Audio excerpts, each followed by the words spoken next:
Hi Warriors, welcome back for Unit 11, Lesson 3. Here we'll talk about sleep disorders. We've covered consciousness and how it includes our sensory awareness, our biology, our awareness of our environment. We've talked about sleep stages, which include stage 1, 2, 3, and REM sleep. And here we'll talk about what happens when that sleep gets disrupted by sleep disorders, which affects us in stage 3 sleep. I probably won't talk to you a whole lot about this. I'll let the videos do the talking. Sleep and dreams and sleep disorders. We start this little lesson with insomnia. It's not related to any medical, psychological, or physical condition. Get this, in the U.S. National Sleep Foundation 2008 Sleep in America poll, 65% of respondents reported that within the last year they had experienced a sleep problem at least a few nights a week, and 44% said that they had experienced at least one symptom every night or almost every night. Symptoms of insomnia include waking up and feeling unrefreshed. This is about 49%, and being awake a lot during the night, and that's about 42%. So insomnia is persistent problems falling asleep, and things that are less frequently reported include difficulty falling asleep and then waking up too early and not being able to get back to sleep. And you're going to hear about a woman in this video who that happens to. Now, some people suffer from chronic insomnia. When insomnia occurs most nights for 3 to 4 weeks at a time, it's considered chronic. Chronic can be caused by chronic anxiety, depression, situational stressors, and stimulus overload. These are among common psychological causes of insomnia. Drugs, including caffeine, alcohol, nicotine, account for another 10% of cases. So insomnia can be onset by abusing those substances. And medical problems lie behind another 10% of all cases. So an example of that would be like patients with congestive heart failure or emphysema may have trouble breathing. Therefore, if they can't breathe when they fall asleep, then they wake up. Restless legs syndrome or neuromuscular disorders also keep people awake. At least 1 in 3 Americans doesn't get enough sleep on a regular basis. But sleep deprivation comes with a heavy price tag. No matter how well you may think you are adapting to limited sleep, the truth is that a short sleep schedule will impact your day-to-day functioning and impair your long-term health. So how much sleep is enough? In a standard 24-hour period, infants require 16 hours of sleep. Children tend to need 10, teenagers should get 9, and most adults need 7 to 8. Pregnant women, particularly those in the first trimester, may require up to 11 hours of sleep. But doctors agree that the bottom line is, if you feel drowsy during the day, you haven't had enough sleep during the night. In the short term, sleep deprivation can lead to decreased performance and alertness during daytime activities. Reducing sleep by just 1.5 hours can lead to a 30% reduction in alertness. In fact, over 100,000 car crashes and 7,000 accidental deaths each year are attributed to drowsy driving. If you're not getting enough sleep, your cognitive function, and your memory in particular, suffers a blow. This can make it difficult to think and process new information on the job or at school, and can double the risk that you will suffer an occupational injury. Sleep loss can also lead to a host of serious physical maladies over the long term, including an increased risk of heart disease and high blood pressure. In addition, because the body repairs and strengthens its immune system during non-REM sleep, people who don't sleep well are at an increased risk of catching a cold or the flu. There is some evidence that not sleeping well is a factor in obesity. Whether this is true or not, it is certainly a fact that sleeping well is as important to your health as eating right and exercising. Recurrent insomnia can also lead to severe depression. Conversely, people who are depressed often have trouble sleeping, resulting in a vicious cycle. Romantic relationships can be negatively affected by poor sleeping habits as well. Not only do restless sleepers disrupt the sleep of their partners, they are often irritable and moody during the day. Hardly a recipe for romance. Clearly, not sleeping enough during your nighttime hours can have big consequences for your daytime ones.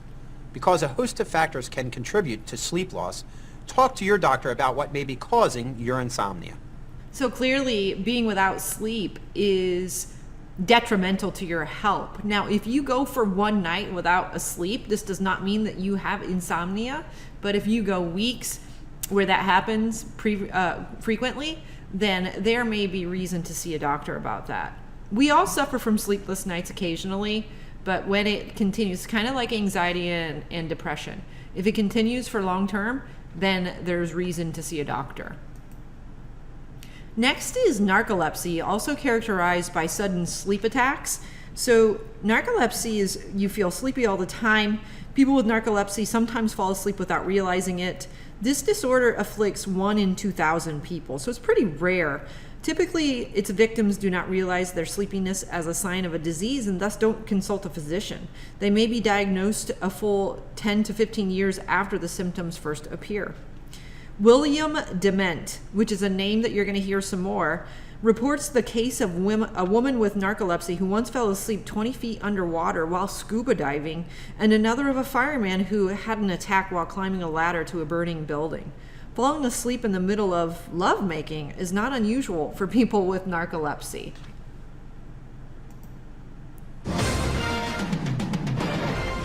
He gives new meaning to the phrase dog tired, the narcoleptic poodle who falls asleep at the drop of a hat. Paul Boyd reports the pass-out pooch is something of a medical mystery. Skeeter is a small dog with a very big problem. No matter how much he struggles to stay awake, he can't. For this 11-pound toy poodle, almost every moment is a disturbing, losing battle with the urge to sleep. There he goes, out cold. Skeeter has narcolepsy, an uncontrollable urge to sleep. Skeeter's struggles to stay awake are heartbreaking for his family, the Hendersons of Chubbuck, Idaho. His narcolepsy is triggered by excitement, so he can be out for an afternoon walk and just fall asleep sitting up. There you go. Come on. You can do it. The tail-wagging prospect of jumping up on Shari Henderson's lap suddenly sets Skeeter snoozing. Come on. Oh. He's miserable. He looked like he was a prisoner in his body. He was like, please help me. You know, I'm trapped in this little furry white shell. When the Hendersons' grandson comes to play, Skeeter plays dead. Strangely, when Skeeter can be kept calm, that's when he seems able to stay alert. But nothing's more exciting for a dog than food, so to keep him awake long enough to eat, he has to be constantly petted and stroked. Otherwise, he's off in mid-bite. I was just stunned that I had a narcoleptic dog in my hospital. Skeeter's condition is so rare and so little is known about doggy narcolepsy that America's top vets are studying this home video of his symptoms. It's not particularly unpleasant for the dog, except that he can't live a normal life. He just cannot be a dog. He's being treated with antidepressants designed for humans.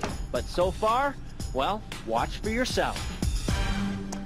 In the beginning, the excitement over food would put Skeeter to sleep, but then he got worse, and now just about any kind of excitement puts him under. Our next sleep disorder are night terrors, and probably you've experienced a night terror. Both night terrors and sleepwalking occur primarily in children and typically disappear by adolescence. However, they can come into adulthood.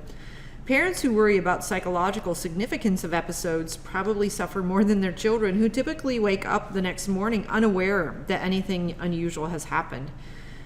So night terrors we don't remember, but nightmares we do. These are scary dreams that occur during REM sleep. The scare of the sleeper who usually wakes up from the movie-like dream and can have a vivid memory of the nightmare. Night terrors occur in stage 3, deep sleep. They can last anywhere from 5 to 25 minutes and involve blood-curdling, screaming, sweating profusely, confusion, rapid heart rate. A person may run around a room while screaming with their eyes open, and by morning, people usually have no memory of the night terrors. Studies indicate that these episodes occur in the first deep stage 3 sleep of the night. So the first one that we pass through, when we pass through the sleep stages about 4 or 5 times a night. Brainwave recordings indicate that both sleepwalkers and night terror victims are passing back and forth rapidly between sleep and wakefulness. And sleepwalking often occurs when people are very sleep deprived. Help! And Dad, help me! Harris Insomnia is not as unusual as we may think, and it can take many different forms. This young man suffers from what are called night terrors. These night terrors can produce disturbed and frightening behavior even under test conditions. More conventional sleepwalkers can easily perform mechanical actions they carry out repetitively every day. This woman may look as though she is awake, but in fact, she is sleepwalking. She has roused, gone into her kitchen, and raided her fridge all in her sleep. This man acts out his dreams. One patient like him tied himself to the bedpost each night to prevent himself from attacking his wife. Evidence from a 1997 poll of over 4,000 people in Britain found that 2 in every 100 experienced some form of night violence. What we're doing here is really defining a third area of being. We're saying there's sleep, there's waking, and there's something that is in between that is not dreaming.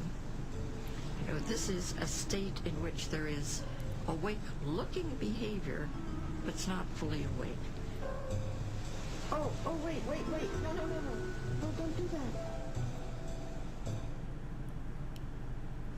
Now, our brains usually, turn off our bodies. We are in a state of paralysis when we are asleep. But in some cases, like this video mentioned, that doesn't happen. And we suffer from sleep disorders like getting up and acting out our dreams. What prevents us from getting up and acting out our dreams? Like I said, sleep paralysis. Our brains turn off our muscles in our body. But there is a disorder where that just doesn't happen. And more on that later. Let's stop there and split lesson 3 into 2 parts. So next you'll be learning about sleepwalking and sleep apnea.